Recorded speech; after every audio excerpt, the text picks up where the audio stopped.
Now, here you can see applications in agriculture. So what are the applications of biotechnology in agriculture? ये हम पढ़ेंगे.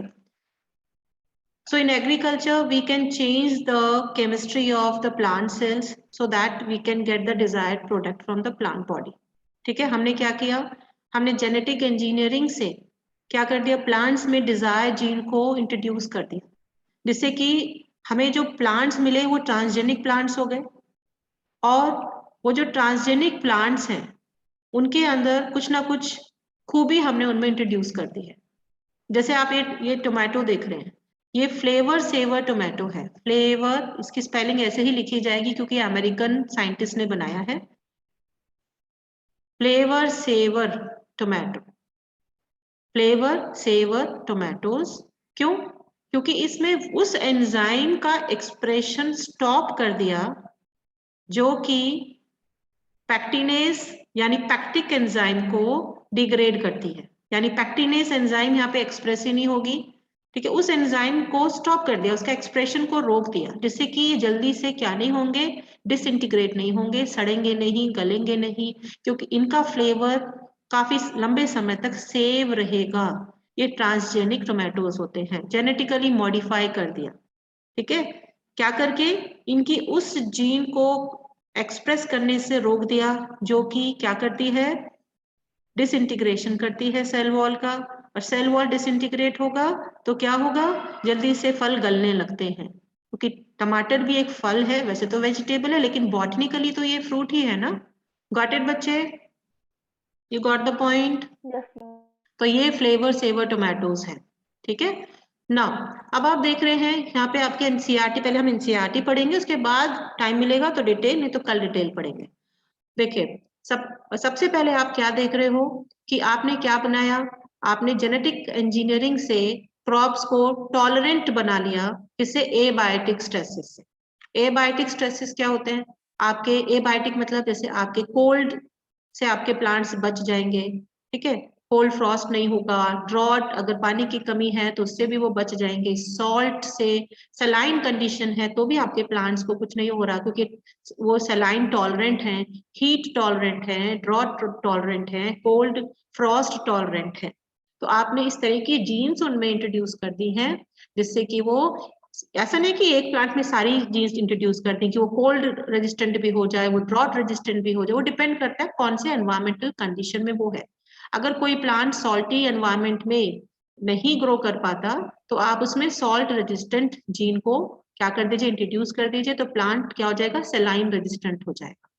ठीक है, जहां बहुत ज्यादा हीट पड़ती है, हीट से क्या हो जाते हैं? स्कॉचिंग हो जाती है, लीव्स खत्म हो जाती हैं, जल जाती हैं, या प्रोडक्शन कम हो जाता है, तो उसको हीट टॉलरेंट बना सकते हैं. ठीक है, गर्म इलाके के जो पौधे हैं, क्रॉप्स हैं, उन्हें हम ठंडे इलाके में ग्रो कर सकते हैं, ठंडे इलाके के गर्म में कर सकते हैं. ठीक है, एक सीजन, एक साल में जो है आप 2 बार फसलें ले सकते हैं. तो इस तरह से ये अभी ऐसा नहीं कि हो गया है, ये चल रहा है. कुछ कुछ चीजों में हो गया है, कुछ में अभी वर्क चल रहा है साइंटिस्ट. सो ये पहला पॉइंट समझ आया बेटा? पहला पॉइंट समझ आया? हम अपने क्रॉप्स, Yes, ma'am. या हम अपने क्रॉप्स में ऐसी जीन्स इंट्रोड्यूस कर दें जो कि एबायोटिक स्ट्रेसेस के लिए टॉलरेंट हो जाए. दूसरा है कि हम अपने प्लांट्स में इस तरह की जीन्स इंट्रोड्यूस कर दें कि पेस्ट रेजिस्टेंट हो जाएं. जैसे अभी आपने पढ़ा था बैसिलस thuringiensis की, हमने क्राई जीन को, क्राई, क्राई के लिए हम स्मॉल लेटर में लिखेंगे, क्राई जीन को आपने इंट्रोड्यूस कर दिया था. अगर आपने इंट्रोड्यूस किया था किसमें बेटा? टोबैको में, या मेज में तो बीटी मेज हो. Cotton. हाँ, कॉटन में तो बीटी कॉटन हो गया था. ठीक है, बीटी मेज, बीटी ब्रिंजल भी बनाए गए हैं. बहुत प्रोटेस्ट किया था लोगों ने कि जब वो इंसेक्ट को मार सकता है तो हमारे अंदर भी कुछ नुकसान वो करेगा, तो सोशल ग्रुप ने उसको क्या किया था? प्रोटेस्ट किया था. गॉट इट बेटा? 1 मिनट रुकिएगा.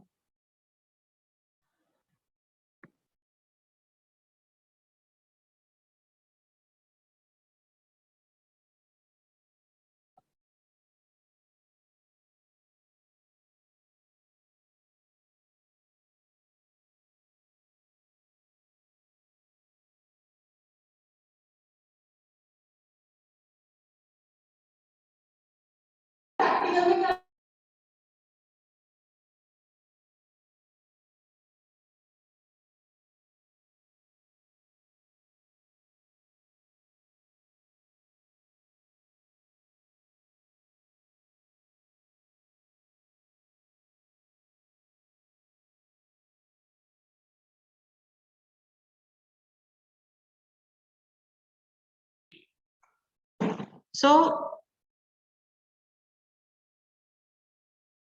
यस बेटा, पहला पॉइंट समझ आ गया। Now come to second point. हाँ, सेकेंड पॉइंट में आप क्या देखेंगे, जो पेस्ट रेजिस्टेंट क्रॉप्स होते हैं, ठीक है, वो आपको केमिकल छिड़कने की जरूरत नहीं पड़ेगी, पेस्टिसाइड छिड़कने की जरूरत नहीं पड़ेगी, इंसेक्टिसाइड स्प्रे करने की जरूरत नहीं पड़ेगी, केमिकल से आप दूर रहेंगे। क्यों? क्योंकि आपने ऑलरेडी क्रॉप को पेस्ट रेजिस्टेंट बना दिया। आपने बैसिलस thuringiensis जो बैक्टीरिया था उसकी क्राई जीन को इंट्रोड्यूस कर दिया, किसमें, अलग अलग प्लांट्स में, और वो जो है पेस्ट रेजिस्टेंट हो गए। ये आप ऑलरेडी पढ़ चुके हो, क्योंकि ये क्राइजीन क्या बनाएगी, क्रिस्टल प्रोटीन बनाएगी, ठीक है, और ये क्रिस्टल प्रोटीन जो है ये लार्विसिडल होती है, इंसेक्ट्स को किल कर देती है। तो इस तरह से आपके जो प्लांट्स हैं वो ऑलरेडी प्रोटेक्ट हो जाएंगे फ्रॉम इंसेक्ट इन्फेस्टेशन से, ठीक है। इसके अलावा it helps to reduce post harvest losses. Post harvest losses का मतलब होता है कि जब आप हार्वेस्टिंग करते हो, तो मान लीजिए ये गेहूं का पौधा है, लेट्स से ये गेहूं का पौधा है, इसमें वेस्ट बहुत निकला और गेहूं थोड़ा सा आया, बस इतना सा गेहूं आया, बाकी सब वेस्ट हो गया। तो आप चाहते हो कि अनाज ज्यादा आए, वेस्ट कम आए, यू गॉट द पॉइंट। तो आप इस तरह के जीन उनमें इंट्रोड्यूस कर सकते हो कि इन्फ्लोरेसेंस पार्ट ज्यादा हो जाए, यू गॉट द पॉइंट, और वेजिटेटिव पार्ट जो है कंपैरेटिवली कम हो जाए। तो इससे क्या होगा, जो हार्वेस्टिंग के बाद पोस्ट हार्वेस्टिंग जो लॉसेस होते हैं उसे आप कम कर सकते हो। एक यही चीज नहीं है, डॉर्फ वेराइटीज बना सकते हैं, टॉल वैरायटी ना होके डॉर्फ वैरायटी बनाए तो उसमें भी प्रोड्यूस ज्यादा आता है। गॉट इट बच्चे? तो इस तरह के आपने क्या कर दिए हैं, इंट्रोड्यूस कर दिए हैं जीन्स। ऐसा भी कर सकते हैं, ये सब एग्रीकल्चर में काम आने वाली चीजें हैं। इसके अलावा it increases efficiency of mineral usage by plants. देखिए प्लांट्स क्या करते हैं, जो नॉर्मल प्लांट्स होते हैं वो काफी सारे न्यूट्रिएंट जो है सॉइल से ले लेते हैं, जो चाहिए वो भी, जो नहीं चाहिए वो भी, जिस मात्रा में चाहिए उससे ज्यादा एक्सेस में ले लेते हैं और एक्यूमुलेट करके बैठ जाते हैं।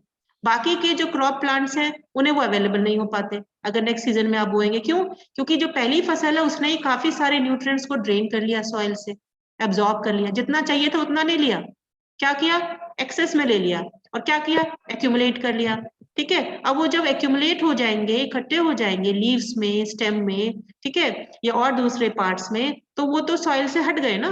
अब दूसरी जब फसल बोएंगे तो आपकी तो जो सॉइल है वो स्टेराइल हो चुकी है, उसमें तो न्यूट्रिएंट्स कम हो चुके हैं, तो दूसरी पैदावार आपको इतनी अच्छी नहीं मिलेगी। तो आपको क्या करना पड़ेगा, व्हाट टू डू, आप ऐसी जीन्स इंट्रोड्यूस कर दीजिए जिससे कि प्लांट्स ने, एक तो प्लांट्स जितने न्यूट्रिएंट्स चाहिए उतना वो एब्जॉर्ब करें, और जितना एब्जॉर्ब कर लिया उनको सबको वो यूज करे। Got it? You got the point? जिससे कि एक्सेस में जो है एब्जॉर्ब न्यूट्रिएंट्स का एब्जॉर्प्शन नहीं होगा, जितना रिक्वायरमेंट है उतना ही होगा। इससे आपकी जो सॉइल है वो फर्टाइल बनी रहेगी। तो एक ये ऐसा आप कर सकते हैं एग्रीकल्चर में। दूसरा, vitamin A enrich rice, golden rice नाम है इसका, गोल्डन राइस। गोल्डन राइस क्या होते हैं? गोल्डन राइस होते हैं, ये बनाए गए हैं जेनेटिक इंजीनियरिंग से बनाए गए। इसमें कैरोटीन, वो जीन जो कैरोटीन को एक्सप्रेस करती है, क्योंकि कैरोटीन से ही विटामिन ए हमारी बॉडी में बनता है, ठीक है। कैरोटीन हम खाएंगे तो हमारे अंदर विटामिन ए बनेगा। गॉट इट बच्चे? तो गोल्डन राइस ऐसा राइस है जिसमें विटामिन ए होता है।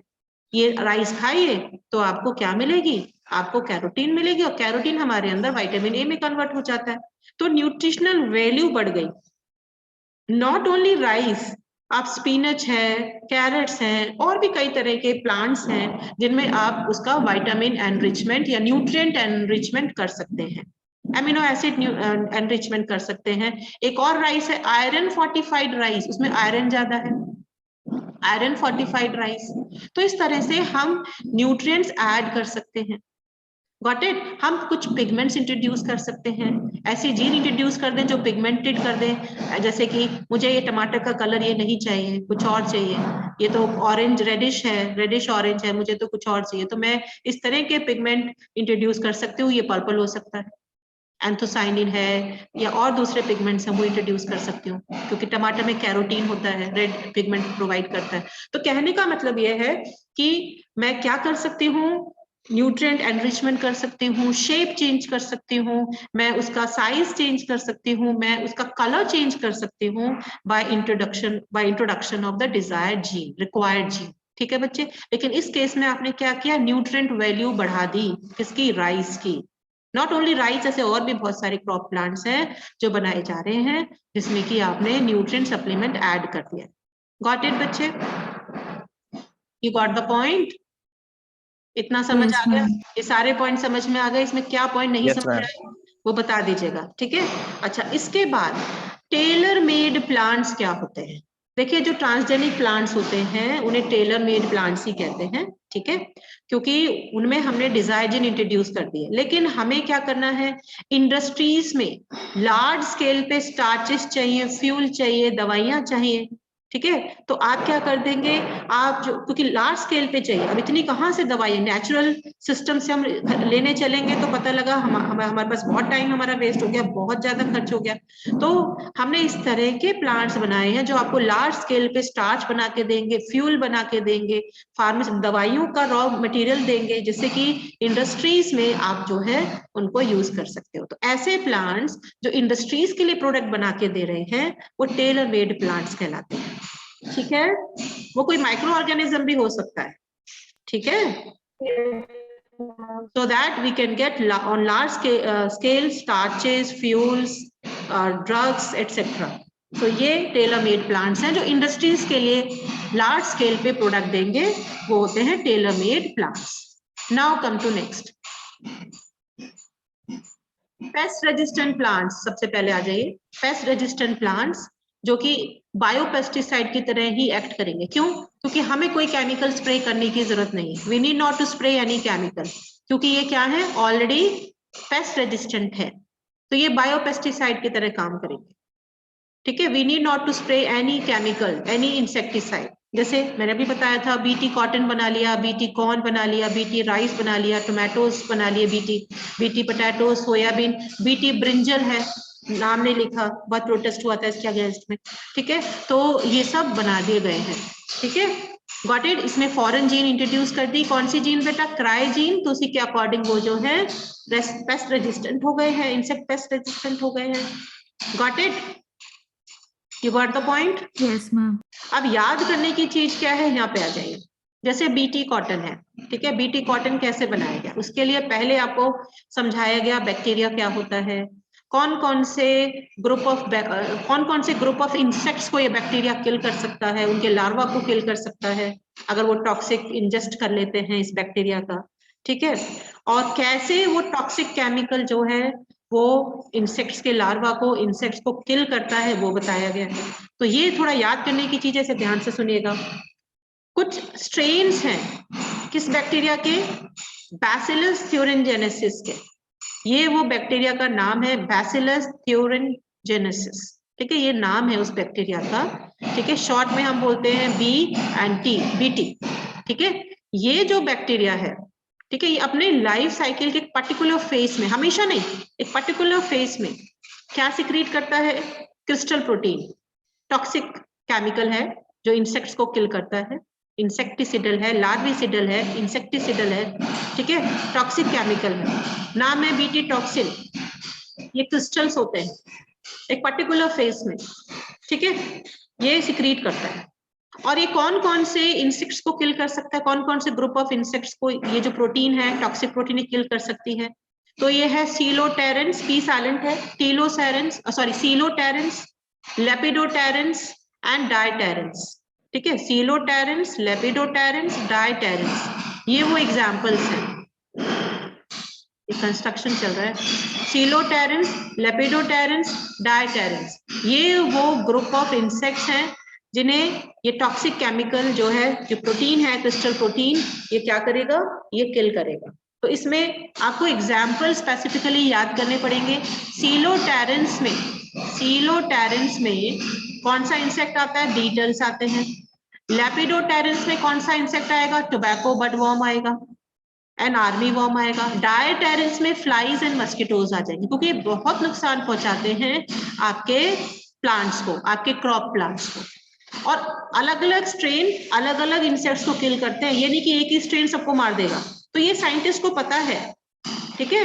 उसके अकॉर्डिंग ही बनाए जाते हैं कि कौन से खेतों में कौन सा कीड़ा लगा है, उसके अकॉर्डिंग उन स्ट्रेन्स को यूज किया जाता है, ठीक है? गॉट इट बच्चे? तो इतने लार्ज ग्रुप ऑफ इंसेक्ट्स को ये क्या कर सकते हैं? किल कर सकते हैं।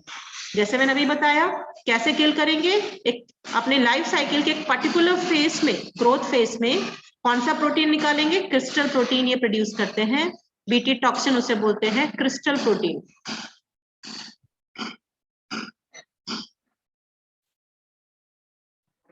और ये क्रिस्टल प्रोटीन इंसेक्टिसिडल होती है, इंसेक्ट्स को किल करती है, किल इंसेक्ट्स, किल इंसेक्ट्स। ठीक है, कैसे? अगर ये जो क्रिस्टल प्रोटीन है इसकी जीन को हम इंट्रोड्यूस कर देंगे कहाँ, प्लांट सेल्स में।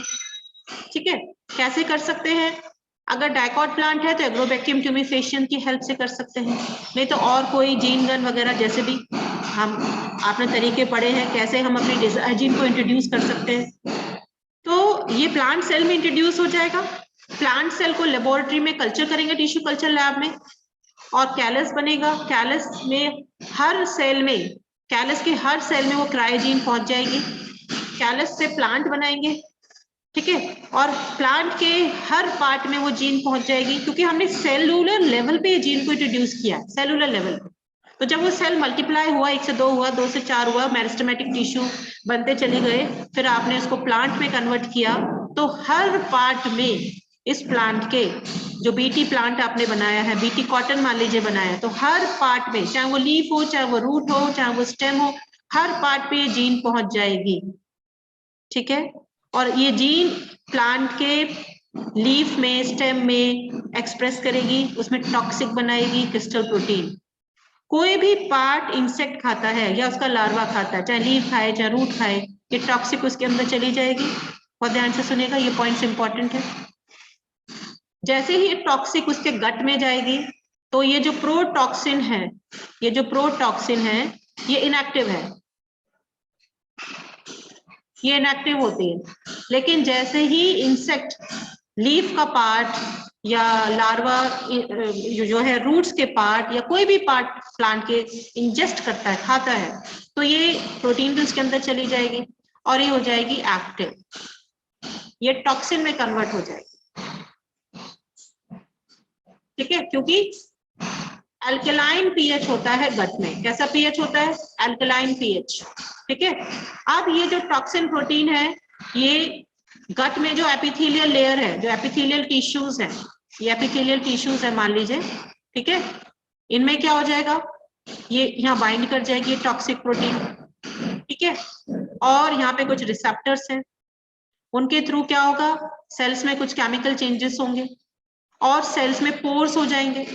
पोर्स होने से यहाँ पे फ्लूइड का इन्फ्लक्स होगा, फ्लूइड इंट्रोड्यूस हो जाएगा, सेल्स जो है वो स्वेल अप कर जाएंगे और सेल्स बर्स्ट कर जाएंगे, बर्स्टिंग हो जाएगी, सेल्स बर्स्ट कर जाएंगे। ठीक है, सेप्टिसीमिया हो जाएगा, कहने का मतलब ये है। ठीक है, टॉक्सिक की वजह से सेप्टिसीमिया हो जाएगा इंसेक्ट्स को, और इंसेक्ट्स कुड नॉट, मतलब टॉक्सिक फैल जाएगा पूरे बॉडी में, so insect could not thrive, could not survive in such condition, और इंसेक्ट्स मर जाएंगे या उनके लार्वा मर जाएंगे। यू गॉट द पॉइंट बच्चे? तो इस तरह से ये प्रोटीन एक्ट करता है, ये क्रिस्टल प्रोटीन एक्ट करता है। मैं आ रही हूँ, फिर से आ रही हूँ, ये देखिए वो पॉइंट्स है। When an insect ingests the inactive toxin, जब इंसेक्ट इनएक्टिव टॉक्सिन को इंजेक्ट करता है तो वो एक्टिव टॉक्सिन में कन्वर्ट हो जाती है, क्योंकि गट में क्या होता है, अल्कलाइन पीएच होता है, वहां पे ये सॉल्युबलाइज, यहाँ आधा नंबर है, ये आधा नंबर है, अल्कलाइन पीएच में इनएक्टिव टॉक्सिन एक्टिव हो गई, सॉल्युबलाइज हो गई, ये जो क्रिस्टल्स हैं ये सॉल्युबल हो गए। सॉल्युबल जो क्रिस्टल है, एक्टिवेटेड जो क्रिस्टल्स हैं, ये एपिथेलियल सेल्स हैं। ठीक है, मिडगट के एपिथेलियल सेल्स हैं, यहाँ बाइंड कर जाएंगे। ये देखिए टॉक्सिन मोनोमर है, ये बाइंड कर गई, रिसेप्टर से बाइंड कर जाएंगे, और बाइंड करने के बाद क्या होगा, सेल में पोर्स हो जाएंगे, पोर्स होने से जो भी फ्लूइड है वो उसका इन्फ्लक्स एंट्री हो जाएगी, सेल स्वेलअप कर जाएंगे, एपिथेलियल सेल्स में क्या हो गए, पोर्स हो गए, पोर होने से सेल की स्वेलिंग हो गई, क्योंकि जो फ्लूइड था वो सेल के अंदर भर गया। ठीक है, और सेल जब स्वेल कर जाएंगे तो बर्स्ट कर जाएंगे, और इससे इंसेक्ट की डेथ हो जाएगी सेप्टिसीमिया की वजह से। ठीक है बेटा, क्योंकि जो टॉक्सिक है वो पूरी बॉडी में फैल जाएगा। Got it? समझ आया? Yes, ma'am. तो इस तरह से ये जो है आपके इंसेक्ट्स या इंसेक्ट्स के लार्वा किल हो जाते हैं बाय यूजिंग दिस। तो या तो आप इसको इसका सैशे वाटर के साथ मिला के स्प्रिंकल कर सकते हैं जहां कीड़ा लगता है वहां पर, या फिर आप, वो तो खैर ऑर्गेनिक फार्मिंग हो गई, लेकिन अगर आप जीन ही डायरेक्ट इंट्रोड्यूस कर दें तो आपको कुछ स्प्रे करने की जरूरत नहीं है, आपका प्लांट ही अपने आप में क्या हो गया, पेस्ट रेजिस्टेंट हो गया। तो ये आपका है बीटी कॉटन के केस में। ऐसे ही बाकी के भी प्लांट्स बनाए गए हैं। Got it? Done I suppose? समझ आ गया इतना? समझ आ गया? हेलो? Yes, ma'am. अच्छा, अब यहाँ देखिए, फिर से बताऊं कैसे लार्वा किल हुआ या इंसेक्ट किल हुआ? फिर से बताऊं या आ गया?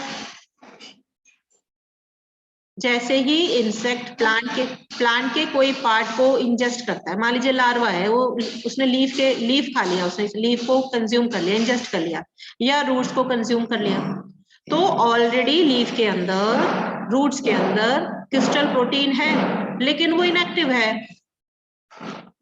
है, लेकिन जैसे ही ये इनएक्टिव क्रिस्टल टॉक्सिन प्रोटीन कहाँ जाएगी, गट में जाएगी इंसेक्ट के, भाई एलिमेंट्री कैनाल का पार्ट है ना गट, जैसे ही गट में जाएगी वहां एल्कलाइन पीएच मिलेगा। कैसा पीएच मिलेगा? 8.4 के करीब एल्कलाइन पीएच मिल जाएगा। एल्कलाइन पीएच में ये इनएक्टिव क्रिस्टल क्या हो जाएगा, एक्टिव हो जाएगा, सॉल्युबलाइज हो जाएगा, घुल जाएगा, सॉल्युबल हो जाएगा, एक्टिव हो जाएगा, एक्टिव टॉक्सिन में कन्वर्ट हो जाएगा, ये प्रोटॉक्सिन है। अब ये जो एक्टिवेटेड टॉक्सिन है ये मिड गट की लाइनिंग से बाइंड कर जाएगा। ये मिड गट की लाइनिंग है जो एपिथेलियम की बनी होती है, हमारी भी एपिथेलियम की बनी है, इनकी भी उसी की बनी है। उसके साथ ये टॉक्सिक बाइंड कर गया, रिसेप्टर्स है उसके लिए, वहां वो बाइंड हो गया। इसकी वजह से क्या हुआ, यहाँ पोर्स क्रिएट हो गए, ठीक है, सेल मेम्ब्रेन में पोर्स क्रिएट हो गए।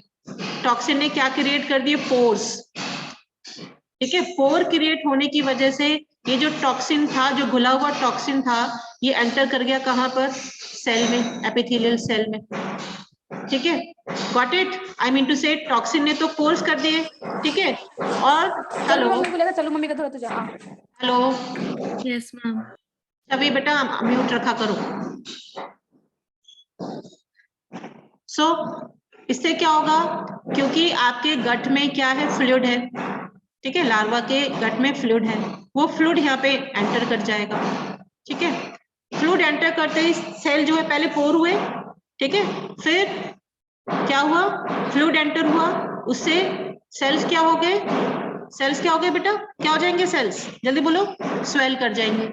और जब सेल, ये एनिमल सेल है, प्लांट सेल थोड़ी है, एनिमल सेल जब बल्ज होते हैं, जब स्वेलअप करते हैं तो बर्स्ट कर जाते हैं, क्या कर जाते हैं, बर्स्ट कर जाएंगे। ये सेल्स, एपिथेलियल सेल्स बर्स्ट कर गए, बर्स्ट करते ही ये जो टॉक्सिन था ये पूरे बॉडी में फैल जाएगा, सेप्टिसीमिया, सेप्टिक जिसे कहते हैं, पूरा जहर फैल जाएगा पूरे इंसेक्ट्स के बॉडी में, उसके लार्वा की बॉडी में, और उसकी डेथ हो जाएगी। कोई प्रॉब्लम? अभी भी नहीं आया समझ में? ओके, नाउ अब यहाँ पे बीटी टॉक्सिन जीन को हमने आइसोलेट कर लिया, वही चीज है, और क्रॉप में इंट्रोड्यूस कर दिया, जैसे कॉटन हो गया, तो क्या हो जाएगा, बीटी कॉटन हो गया। और सबसे बड़ी बात, ये जो बीटी टॉक्सिन होते हैं इंसेक्ट स्पेसिफिक होते हैं, इंसेक्ट ग्रुप स्पेसिफिक होते हैं, अभी इंसेक्ट के ग्रुप पढ़े थे, ठीक है। जैसे कि आपको अब एग्जाम्पल याद करना पड़ेगा। सबसे पहले आप देखिए कोड कैसे करेंगे। जैसे क्राई जो है वो जीन का नाम है, और इसका नाम रखा cry 1AC, cry 2AB, cry 1AB, इस तरह से नाम रखे जाते हैं। लेकिन ये अलग अलग स्ट्रेन से आइसोलेट हुए, ये अलग अलग स्ट्रेन के क्या है, ये अलग अलग स्ट्रेन ऑफ बैक्टीरिया के क्या है, टॉक्सिक है, उनका नाम अलग अलग रखा गया, क्योंकि अलग अलग इंसेक्ट्स के लिए ये क्या है, यूज करे जाएंगे। जैसे कि आपके अगर कॉटन में कॉटन बोलवॉर्म लगा हुआ है, कॉटन को नष्ट कर रहा है, हमें चाहिए ही कॉटन, और कॉटन ही खत्म हो गया, खा गया सारा बोलवॉर्म, तो अगर आपको कॉटन को मारना है तो आप ये दो जीन यूज करेंगे, इंट्रोड्यूस करेंगे कॉटन में, cry 1AC and cry 2AB, Cry1AC, Cry2AC ये रेस्पेक्टिव स्ट्रेन से आइसोलेट हुए हैं।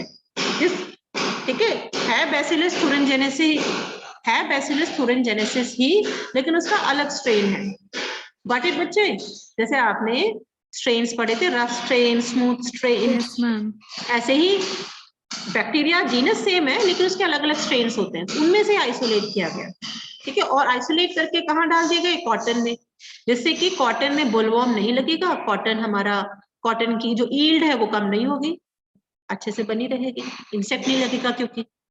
और Cry1AB ये कॉर्न में, भुट्टे के पौधे में, मेज के पौधे में आप यूज कर सकते हो, क्योंकि उसमें कॉर्न बोरर लगता है, भुट्टे में छेद कर देगा। तो ऐसे भुट्टे तो, ऐसा अनाज तो बहुत सस्ते में बिकेगा, कौन लेगा इसे? ध्यान बच्चे। तो इसीलिए आप क्या कर सकते हो, इस तरह के जीन यूज कर सकते हो जो अलग अलग स्ट्रेन से निकालेंगे। ये नहीं कि बैसिलस thuringiensis का जो एक क्रिस्टल प्रोटीन है सभी इंसेक्ट्स पे भारी है, नो, अलग अलग स्ट्रेन्स है, कोई किसी इंसेक्ट को मारता है, कोई किसी इंसेक्ट को मारता है, तो उसी के अकॉर्डिंग उस स्ट्रेन की जीन आपने आइसोलेट की, इंट्रोड्यूस की अपने क्रॉप प्लांट में, जिससे आपका क्रॉप प्लांट प्रोटेक्ट हो गया इंसेक्ट के इन्फेक्शन से। डन बेटा? इतना समझ में आ गया? इतना समझ में आया? Yes, ma'am. और स्पेसिफिकली जीन का नाम याद कर लेना, कौन सी जीन कौन बोरर से बचाएगी हमारे मेज प्लांट को, कॉर्न को, और कौन सी जीन जो है वो हमारे कॉटन बोलवॉर्म को बचाएगी, ये अच्छे से आप याद करिए, ये आ जाता है। ठीक है ना? इसके अलावा वो तो इंसेक्ट पेस्ट रेजिस्टेंट था, इंसेक्ट से आपको अपने क्रॉप प्लांट को बचाना था, तो आपने इंसेक्ट पेस्ट लिया था, रेजिस्टेंट प्लांट बना लिया था। अब यहाँ पे आप बना रहे हैं नीमेटोड। पहले हम एनसीईआरटी पढ़ेंगे, फिर थोड़ा डिटेल में है इसका वो पढ़ेंगे, क्योंकि एनसीईआरटी में ये जो टॉपिक है जहां से स्टार्ट होता है ना वहीं खत्म कर दिया। Okay, got it? तो इसीलिए पॉइंट्स हम पहले एनसीईआरटी के पढ़ेंगे, फिर उसका थोड़ा डिटेल पढ़ेंगे। सबसे पहले आपको पता होना चाहिए कि ये जो है ये नीमेटोड रेजिस्टेंट प्लांट हम बना रहे हैं, वो इंसेक्ट रेजिस्टेंट प्लांट था, BT cotton insect resistant plant था, ये नीमेटोड है। अब बच्चे कंफ्यूज होते हैं इंसेक्ट में और नीमेटोड में। नीमेटोड आपके कौन से वर्म्स होते हैं? राउंड वर्म्स होते हैं बेटा, राउंड वर्म्स, जिसमें आपके एस्कैरिस आया था, फिलेरियल वर्म आया था, याद आ गया? ऐसे ही एक और आपका वर्म है, ये रहा, सॉइल में पाया जाता है, दिखाई दे रहा है कैसे सेल प्लांट्स में एंटर हो रहा है, देखिए कैसे होल बना के एंटर हो रहा है, और क्या कर देता है? रूट नॉट डिजीज करता है, रूट, एक minute, root knot disease. Specifically dicot plants में, टोबैको प्लांट हो गया, टोमेटोज हो गए, पोटैटोज हो गए, डाइकॉट प्लांट में रूट नॉट डिजीज करता है, वो एक ट्यूमर्स कर देता है, गॉल बना देता है, क्राउन गॉल बोल दीजिए। वहां पे तो वो एग्रोबैक्टीरियम ट्यूमिफेशन कर रहा था, यहाँ पे ये निमेटोड कर रहा है। और निमेटोड का नाम जो बच्चे पहली बार पढ़ रहे हैं उनके लिए तो मुश्किल है, मेलियोडोगाइन इनकॉग्निटा, ठीक है, ये इसका नाम है। ठीक है, समझ आया? मेलियोडोगाइन इनकॉग्निटा। ठीक है बच्चे, ये साइंटिफिक नेम है किसका? उस नीमेटोड का जो टोबैको प्लांट्स में इन्फेक्शन करता है और वहां पे रूट नॉट डिजीज करता है, ट्यूमर्स कर देता है रूट्स में, रूट्स के सेल्स को डिसइंटीग्रेट कर देता है, ठीक है, नष्ट कर देता है। और सबसे बड़ी बात है, जो रूट का इलोंगेशन पार्ट होता है, द रूट को हम 3 रीजन्स में डिवाइड करते हैं, ये मेरिस्टेमेटिक रीजन होता है टिप पर, यहाँ पर ये इलोंगेशन रीजन होता है, आपने 11th में पढ़ा है, और ये मैच्योर जहां से रूट हेयर वगैरह आ जाते हैं, ये मैच्योर रीजन, ये इलोंगेशन पोर्शन होता है। यहाँ पे आपके जो इंटरसेलुलर स्पेस है, 2 सेल के बीच में जो स्पेस है, वहां तक ये निमेटोड का लार्वा एंटर कर जाता है, यहाँ तक एंटर कर गया। ठीक है, सेल के अंदर तो नहीं, सेल के अंदर हाँ पंचर कर देता है और वहां से न्यूट्रिएंट सक करता रहता है, सेल के अंदर तक बिल्कुल पूरा नहीं पहुंचे, क्योंकि थोड़ा बड़ा है सेल से, सेल के अंदर पूरा तो नहीं समाता, लेकिन 2 सेल के बीच में जो इंटरसेलुलर स्पेसेस है ना, ये ठीक है, 2 सेल के बीच में स्पेस है ना, वहां तक एंटर कर गया। ओके, समझ आया? क्योंकि ये पूरा टॉपिक समझने के लिए बेटा ये मैं बेसिक्स बता रही हूँ, ये समझना बहुत जरूरी है, तो टॉपिक नहीं समझ में आएगा। इतना समझ आया? ये प्लांट सेल है, ये प्लांट सेल्स हैं किसके? Yes, ma'am. इलोंगेशन रीजन के प्लांट सेल्स हैं, उनके दो सेल्स के बीच में इंटरसेलुलर स्पेसेस है, यहाँ पे एंटर कर जाता है, अपने लिए स्पेस बना देता है, और फिर इसके पास माउथ पार्ट में एक स्टाइलस होता है, इसकी हेल्प से सेल में पंचर करता है और सेल के अंदर से न्यूट्रिएंट ड्रैग करता रहेगा, और सेल को फिर लाइस भी कराता है, डिसइंटीग्रेट भी कराता है जहां जहां ग्रो करेगा। गॉट इट बेटा? Got it? समझ आया? इतना समझ आया? ठीक है। Yes, ma'am. तो इंट्रासेलुलर तो नहीं है, लेकिन इंटरसेलुलर वर्म तो है ही। इंटरसेलुलर, इंट्रा तो नहीं है, खैर सेल के अंदर तो नहीं पहुंचा, पूरा तो नहीं पहुंचा, लेकिन थोड़ा पोर्शन तो उसने पहुंचा ही दिया ना, स्टाइलस पोर्शन तो पहुंचा ही दिया, वहां से वो अपना सेल के अंदर से सब न्यूट्रिएंट ले सकता है। गॉट इट बच्चे? नाम क्या है इस नीमेटोड का, जो कि एक राउंड वर्म है, ठीक है, वो है मेलियोडोगाइन इनकॉग्निटा, ये नाम है इसका, ठीक है, साइंटिफिक नेम। और ये टोबैको प्लांट्स या दूसरे डाइकॉट प्लांट्स में उनके रूट्स में इंफेक्शन करता है, और जिसकी रूट्स खत्म उसमें क्या मिलेगा? ओके, प्रोडक्ट भी नहीं मिलेगा।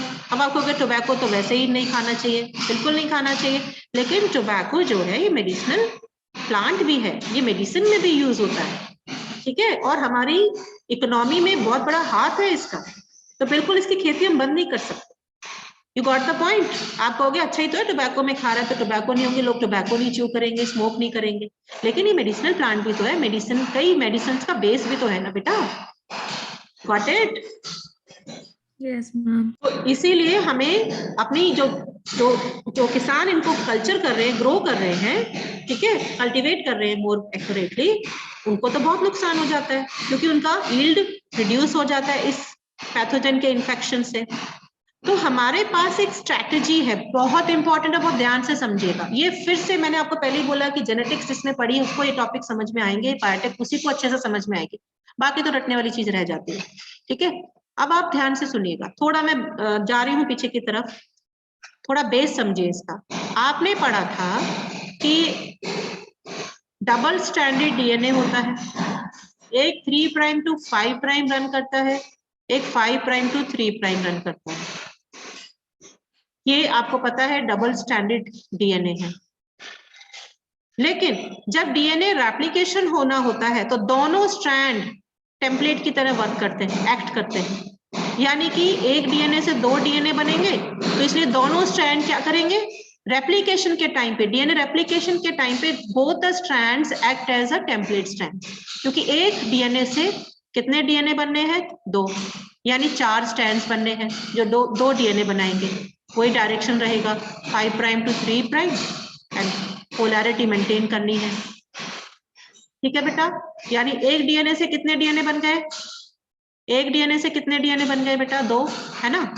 You got the point? Complementary है, ये मैं बता नहीं रही हूँ, आप जानते हो इसको, ठीक है ना, 3 प्राइम टू 5 प्राइम। ये तो हो गया डीएनए रेप्लिकेशन। जब आप क्या करते हो, यहाँ पे भी डबल स्टैंडर्ड डीएनए बन गया, ये भी डबल स्टैंडर्ड डीएनए है, तो आपको दोनों टेम्पलेट यूज करने पड़े। आपने पीसीआर में भी देखा था, डबल स्टैंडर्ड डीएनए को सिंगल स्टैंडर्ड किया, जैसे कि दोनों स्ट्रैंड टेम्पलेट का काम कर जाएं। लेकिन ट्रांसक्रिप्शन में ऐसा नहीं होता। ट्रांसक्रिप्शन में क्या होता है, दो में से कोई एक स्ट्रैंड ही टेम्पलेट का काम करेगा। ये 3 प्राइम टू 5 प्राइम है, मान लीजिए ये 3 प्राइम टू 5 प्राइम हो जाएगा। एक की पोलैरिटी पता है तो दूसरे की अपने आप पता चल जाएगी। और कौन डिसाइड करता है, आप जानते हैं, ये प्रमोटर, टर्मिनेटर, वो उतना डिटेल में नहीं पढ़ा रही हूँ।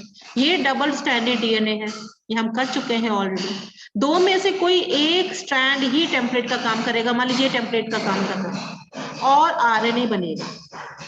एक डीएनए से एक ही आरएनए बनता है, ये आरएनए बन गया। और क्योंकि यहाँ पे ये टेम्पलेट स्टैंड है जिसकी पोलैरिटी 3 प्राइम टू 5 प्राइम है, तो इस आरएनए की जो पोलैरिटी है वो 5 प्राइम टू 3 प्राइम रहेगी। इतना समझ आया बेटा? Yes ma'am. फिर मैंने आपसे ये क्वेश्चन पूछा था कि दोनों स्ट्रैंड क्यों टेम्पलेट का काम नहीं करते? अगर समहाउ दोनों स्ट्रैंड टेम्पलेट का काम करेंगे तो 2 अलग अलग आरएनए बन जाएंगे, 2 आरएनए बनेंगे, ठीक है, गॉट इट। और दोनों एक दूसरे के क्या होंगे, कॉम्प्लीमेंट्री होंगे। कॉम्प्लीमेंट्री मतलब अगर यहाँ ए है तो यहाँ यू होगा, यहाँ सी है तो यहाँ जी होगा, यहाँ पे अगर यू है तो यहाँ ए होगा, ये आप जानते हो। और डीएनए क्या हो जाए, आरएनए क्या हो जाएगा, ये भी डबल स्टैंडर्ड हो जाएगा। और डबल स्टैंडर्ड अगर आरएनए हो गया तो इसके नाइट्रोजनस बेसिस रीड नहीं किए जा सकते, टीआरएनए से रीड नहीं कर सकता, तो प्रोटीन नहीं बनेगी। No protein will be synthesised, no protein will be synthesised. और अगर प्रोटीन नहीं बनेंगी तो हमारे अंदर क्या हो जाएंगे, डिसऑर्डर्स। गॉट इट बेटा, समझ आया, समझ आया? Yes ma'am. ये ही स्ट्रैटेजी अपनाई गई इस निमेटोड को किल करने के लिए। क्या कर दिया गया, इसके आरएनए को डबल स्टैंडर्ड कर दिया गया। जब इसके आरएनए को, इस निमेटोड के आरएनए को डबल स्टैंडर्ड कर दिया गया तो इसकी एक इंपॉर्टेंट प्रोटीन, मसल प्रोटीन होती है जिसके बिना वो आगे बढ़ ही नहीं सकता, मसल ट्विस्टिंग हो जाएगी और मर जाएगा, तो वो प्रोटीन नहीं बनने देनी। एक स्पेशल प्रोटीन है जो हमारे अंदर भी होती है, नो डाउट, इनके अंदर भी होती है। और ये तो चलते ही बेचारे अपने मसल से हैं, इनके हाथ पैर तो होते नहीं है, मसल से चलते हैं ऐसे ऐसे। आपने देखा होगा निमेटोड्स को चलते हुए, ठीक है ना, यू गॉट द पॉइंट। अगर मसल्स में प्रोटीन बनेगी ही नहीं तो क्या ये चल पाएंगे, क्या ये मूवमेंट कर पाएंगे, क्या ये जिंदा रह पाएंगे, नहीं, मसल ट्विस्टिंग हो जाएगी। समझ आ रहा है? तो हमने उस प्रोटीन को नहीं, हमने इस निमेटोड में उस प्रोटीन को नहीं बनने देना जो कि क्या करती है, मसल प्रोटीन बनाती है। यानी उस आरएनए को हमने साइलेंस करना है, यानी उस आरएनए का इंटरफेयर करना, उसके आरएनए के वर्क में इंटरफेरेंस करना है, इंटरफेयर करना है। क्यों? क्योंकि हम उसकी इंपॉर्टेंट प्रोटीन को बनने नहीं देना चाहते। कौन सी प्रोटीन, जो उसके मसल्स में पाई जाती है, और उस प्रोटीन के बिना मस्कुलर मूवमेंट नहीं होगा, ट्विस्टिंग हो जाएगी, उसकी डेथ हो जाएगी। तो इस तरह से हम निमेटोड के इन्फेक्शन से अपने प्लांट को बचा सकते हैं। अब देखिए, अब हमें क्या करना पड़ेगा, हमें निमेटोड स्पेसिफिक जीन, बहुत ध्यान से सुनेगा, बहुत हार्ड टॉपिक है, इजी टॉपिक नहीं है। जिसको जेनेटिक्स बहुत अच्छे से आती है वही इस पॉइंट समझ सकता है। हमें nematode specific gene host plant में इंट्रोड्यूस करना है, टोबैको प्लांट, उसके सेल तक पहुंचाना है। टोबैको प्लांट हमने ट्रांसजेनिक बनाया है, उसके हर सेल में हमने वो जीन पहुंचा दी जो निमेटोड स्पेसिफिक है।